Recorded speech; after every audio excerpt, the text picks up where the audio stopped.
ఈరోజు దేవుని వాగ్దానం సామెతలు 28వ అధ్యాయం 13వ వచనం. అతిక్రమములను దాచిపెట్టువాడు వర్ధిల్లడు, వాటిని ఒప్పుకొని విడిచిపెట్టువాడు కనికరము పొందును.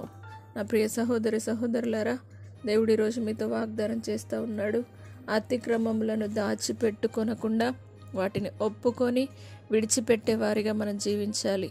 ఈ యొక్క సంవత్సరం అంతట్లో దేవుడు మనల్ని కాపాడి సంవత్సరం ఆది మొదలుకొని అంతం వరకు చివరి దినాన చివరి సంవత్సరంలో 2024వ సంవత్సరం చివరి రోజున మనం ఉన్నాం కనుక మనల్ని మనం పరిశీలించుకొని ఇన్ని రోజులు చేసిన ప్రతి తప్పిదములను మాటికి ఆయన గాయాలను రేపుతున్న ప్రతి విధానాన్ని మనం విడిచిపెట్టి మన అతిక్రమములను మనము దాచిపెట్టుకోకుండా వాటిని ఒప్పుకొని విడిచిపెట్టినట్లయితే మనం కనికరం పొందుతాము. కనుక దేవుని కనికరము మీ పట్ల ఉండాలంటే నూతన సంవత్సరంలోనికి అడుగుపెట్టక ముందే ఈ యొక్క సంవత్సరంలోనే ఇదే దినంన మీ యొక్క అతిక్రమములన్నిటిని విడిచిపెట్టి నూతన సంవత్సరంలో నూతన హృదయముతో, నూతన ఆత్మతో, నూతన అభిషేకముతో, నూతన ప్రత్యక్షతతో, నూతన తీర్మానముతో అడుగెడుటకు ప్రతి ఒక్కరికి దేవుడు సహాయమును చేయునుగాక.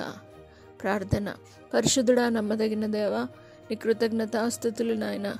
మీరు తనని స్తోత్రమిసే ప్రతి వ్యక్తితో హెచ్చరిస్తున్న మాట, అతిక్రమములు దాచిపెట్టుకున్నవాడు వర్ధిల్లడు అని నీ వాక్కు సెలవిస్తుంది. అవును ప్రభువా, ఏ ఒక్క వ్యక్తి కూడా తమ అతిక్రమములను దాచిపెట్టుకోకుండా వాటిని ఎదుట ఒప్పుకొని విడిచిపెట్టి రక్షణ అనుభవం కలిగి మారు మనసు పొంది ప్రతిరోజు నాయన నీకు స్తోత్రం. నోటి ద్వారా, మాట ద్వారా, చూపు ద్వారా, క్రియ, నడక, పడక, ఉద్దేశం ద్వారా చేసిన ప్రతి పాపములను ఒప్పుకొని విడిచిపెట్టి మరెప్పుడు చేయకుండా వారిని దీవించి కాపాడండి. అతి ముఖ్యంగా నూతన సంవత్సరంలోనికి అడుగిడడానికంటే ముందుగానే వారిని పరిశుద్ధపరిచి పవిత్రపరిచి నీ కొరకు రోషంగల బిడ్డలుగా నిలబెట్టి ఆశీర్వదించమని యేసు పరిశుద్ధ నామమును బట్టి అడిగి వేడుకుంటున్నాము తండ్రి. ఆమేన్.